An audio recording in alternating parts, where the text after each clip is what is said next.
Depuis la qualification, on a eu la date FIFA. Au mois de mars, on n'en a eu qu'une, où nous avons décidé de jouer contre le Ghana 2 fois et contre la Sierra Leone.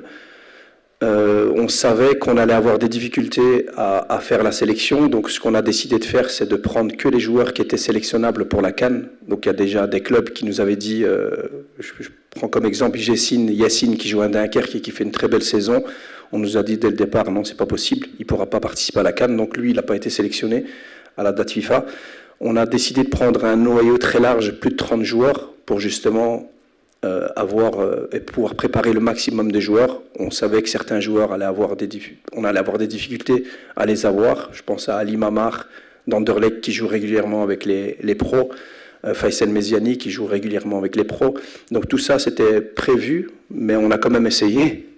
Et on comprend aussi les clubs, donc c'est important. On a eu d'autres difficultés avec des joueurs comme Samir Mourabet et Billard qui ne jouent pas avec les pros, mais qui n'ont pas voulu libérer.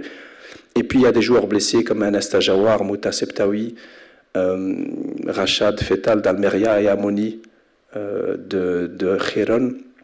Et donc après tout ça, on a décidé de faire une présélection de moins 50 joueurs, et après avoir eu le retour des clubs, on a décidé de choisir les 26 joueurs. Dans ces 26 joueurs, alhamdoulilah, on a tous travaillé avec eux, on les connaît, ils nous connaissent, ils connaissent nos principes. Donc c'était important aussi de pas avoir de nouveaux joueurs qui ne connaissent pas et avec lesquels on n'a pas travaillé. C'était surtout ça, anticiper les problèmes qu'on allait avoir, parce qu'on savait qu'on allait en avoir. Donc alhamdoulilah, on est très content de cette sélection. On a aussi, juste avant la date FIFA, fait quelques stages avec des joueurs locaux et avec des nouveaux joueurs qu'on ne connaissait pas du tout. Et c'était important parce qu'aujourd'hui, dans la liste de 26, il y a 2 joueurs qu'on a découverts entre le mois de février et le mois de mars. Donc on ne s'est pas arrêté de travailler, on n'a pas voulu trouver d'excuses. Et maintenant, avec la sélection qu'on va vous dévoiler, alhamdoulilah, on est très satisfait, très content, et elle est très, très, très compétitive. Et on garde la même ambition. Alors au niveau des gardiens de but, Yanis Benchaouch de l'AS Monaco, Ibrahim Gomis de l'Olympique de Marseille, Abdelhakim Mezbahi de l'AS Far. Au niveau des défenseurs, Hamza Kotoun de l'OGC Nice, Abdelhamid Aïd Boudlal d'Amiens, Ahmed Khatir, Waslan Beveren, Fouad Zaouani, l'Union sportive de Touarega, Ismaël Baouf du Sporting Club d'Anderlecht, Issa Abri du Stade Rennais, Julien Mezbahi Twente, Smaïl Berti, Sturm Graz en Autriche.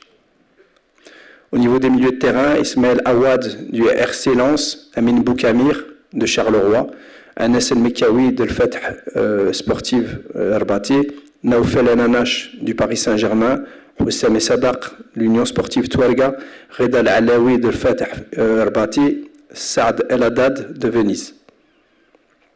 Au niveau des attaquants, Aymen Arguig, Sociedad Deportivo Huesca, Adam El Mokhtari Boyar de Elche, et Ilyes Boumessaoudi de BV Den Bosch, Mouad Dahaq de l'Union Sportive Touarega, Younes El Abdelawi du Celta de Vigo, Adnan Karoubi du Stade Malherbe de Caen, Othman Mahama de Montpellier, Mohamed Yassir Zabiri de Famalicão au Portugal. Voilà la liste finale. Concernant Mouad Dahaq, il s'est fait une petite blessure justement pendant la dernière date FIFA, lors du premier match, je pense après 12 minutes contre le Ghana. Ça va très très bien, il est resté ici, il s'est préparé, il a travaillé avec notre staff médical et avec notre préparateur physique. Il est complètement rétabli, donc il reprend les entraînements collectifs demain et il sera prêt pour la compétition. Concernant, bien entendu, les clubs, on a eu des difficultés. En fait, on a des difficultés avec tous les clubs. C'est comme ça. Les clubs ont des enjeux. Il y a des équipes qui ont des enjeux super importants. Lorsque Anderlecht, le coach que je connais très très bien, m'appelle, me dit je ne peux pas te libérer à Ali Mamar parce qu'il est titulaire et il joue une finale de Coupe de Belgique, il joue des playoffs. Il faut pouvoir l'accepter. Alhamdoulilah, tous ces cas-là, c'est super intéressant pour nous aussi, parce que même s'ils ne sont pas présents aujourd'hui, ce sont des joueurs qui jouent avec les A, qui vont jouer des gros matchs, qui vont commencer leur carrière, et qui seront des joueurs qui arriveront, Inch'Allah, avec une possibilité de jouer, pourquoi pas, la Coupe d'Afrique avec Walid. Moi, je ne considère pas que ce soit une pression. Déjà, je pense que c'est pour ça qu'on a insisté aussi de demain d'aller voir la finale avec tout le groupe, avec les groupes, les joueurs qui seront présents. Je pense que c'est une motivation supplémentaire. Je le dis depuis le début. On les soutient, je les soutiens, comme j'ai soutenu Saïd Chiba lorsqu'il était avec les U17. On va voir tous les matchs. Et donc on a qu'une envie, c'est qu'ils puissent gagner justement et nous montrer le chemin. Je pense que si aujourd'hui le Maroc veut gagner, je reviens sur vos mots quand vous avez parlé de miracle, d'exploit. C'est exploit que vous avez dit? C'est pas un exploit. Inch'Allah, nous on a l'ambition de gagner la CAN. Quel que soit le résultat des U17, on a cette ambition-là. C'est pas un exploit. C'est notre ambition, on veut y aller, on va tout faire pour y arriver. Et aujourd'hui, les moyens qu'on a au Maroc et le vivier de joueurs qu'on a, c'est l'objectif qu'on doit avoir, que toutes les équipes doivent avoir. Donc, on va se servir de ça comme un moteur aussi pour nous donner plus de confiance. Parce que, vous savez, les équipes comme l'Espagne ou d'autres grandes nations qui gagnent dans toutes les catégories, je pense que justement, lorsque vous gagnez, vous donnez pas une motivation, mais je pense que ça devient la norme dans toutes les équipes et c'est beaucoup plus facile. Le Sénégal, il y a 2 ans, ils ont gagné la Coupe d'Afrique U17, U20, la CHAN. Donc je pense que c'est un moteur, je pense que c'est quelque chose qui va nous servir. Et moi, je vais me servir de ça pour atteindre notre objectif. Mais je ne le prends vraiment pas comme une pression, parce on est de tout cœur avec eux demain, on sera au stade et on espère vraiment qu'ils gagneront. Déjà pour eux, pour le travail qu'ils ont effectué, pour le Maroc, pour la fédération, et nous on va continuer, on va surfer sur cette vague, Inch'Allah. Au niveau de la CAF, franchement, je ne vais pas m'attarder, je vais pas passer beaucoup de temps à parler du changement de lieu, du changement de tirage au sort, du fait que tout a été changé au dernier moment.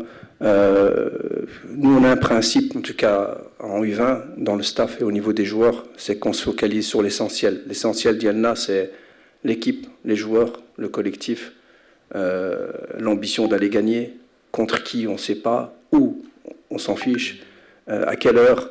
On va vraiment se concentrer sur nous pour essayer d'atteindre notre objectif. Si on commence à perdre beaucoup d'énergie sur des choses parce que l'organisation est mal faite ou parce qu'il y a des changements de dernière minute, je ne pense pas qu'on ait beaucoup de chances d'atteindre les objectifs. Donc on reste vraiment concentré sur le football et on s'adapte. Alhamdulillah, c'est la meilleure des choses à faire. Concernant les joueurs locaux, il y en a beaucoup plus. Il y a beaucoup de joueurs, parce que vous citez les joueurs qui jouent au FUS et à Touarega, mais énormément de joueurs qui jouent en Europe maintenant. Il faut savoir qu'en U20, à 18 ans, ils partent déjà à l'étranger. Donc on a des joueurs qui ont été formés au Maroc et qui jouent maintenant dans les clubs européens. Combien, je ne sais pas. Je ne vais pas vous mentir. Je ne sais pas vous dire aujourd'hui combien de joueurs ont été formés au Maroc. Ça ne m'intéresse pas. Moi, je suis sélectionneur du Maroc. Je sélectionne les meilleurs. Ils peuvent jouer n'importe où. Ils peuvent être formés n'importe où.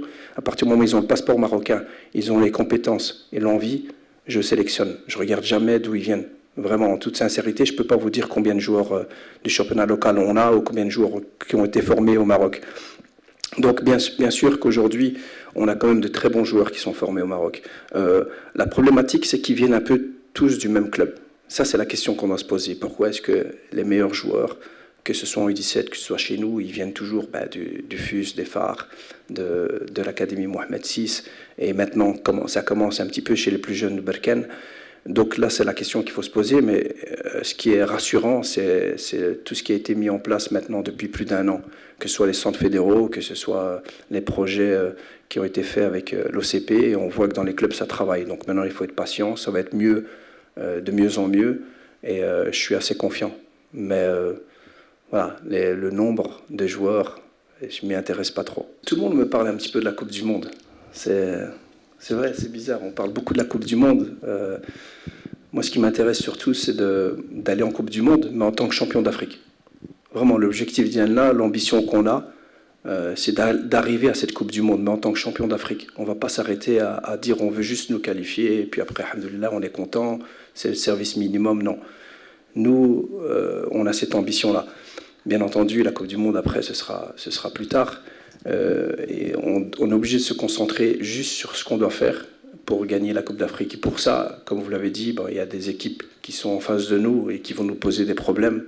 On parle du Kenya, parce qu'on parle beaucoup de la Tunisie, on parle beaucoup du Nigeria. Nous, comme dans le premier tirage, quand on avait l'Afrique du Sud, l'Égypte, tout le monde disait que c'était le groupe de la mort. on n'a jamais eu peur. On s'est dit on va affronter les matchs comme ils sont. Comme aujourd'hui où le Kenya remplace l'Afrique du Sud, on ne va pas maintenant dire que le Kenya est une petite équipe et qu'on va gagner facilement. On respecte tout le monde, on n'a peur de personne. Le Kenya va être une équipe très compliquée, ils ont des très bons joueurs, ils ont des joueurs offensifs très rapides, ils ont des milieux de terrain très costauds qui se projettent beaucoup, ils sont forts dans les transitions, ils sont forts sur les coups de pied arrêtés, ils ont un attaquant de qualité, donc ils ont une équipe, ils se sont qualifiés, c'est qu'ils ont une équipe correcte et une équipe qui peut nous poser des problèmes. Après ça, on a le Nigeria. Le Nigeria, c'est 7 fois champion d'Afrique. Ils ont quand même 6 binationaux, 6 joueurs qui jouent en Europe. On connaît la force du Nigeria. C'est une équipe qui a beaucoup d'expérience, qui joue avec une bonne base, qui font beaucoup de centres, qui passent beaucoup sur les côtés avec de la puissance.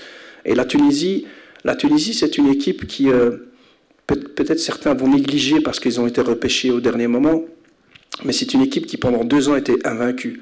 On a été les premiers à les battre, la Tunisie, lors de l'UNAF. Ils n'avaient plus perdu depuis 2 ans et on les a battus. Et je pense qu'il s'est passé quelque chose là à la compétition pour que leur niveau baisse un petit peu.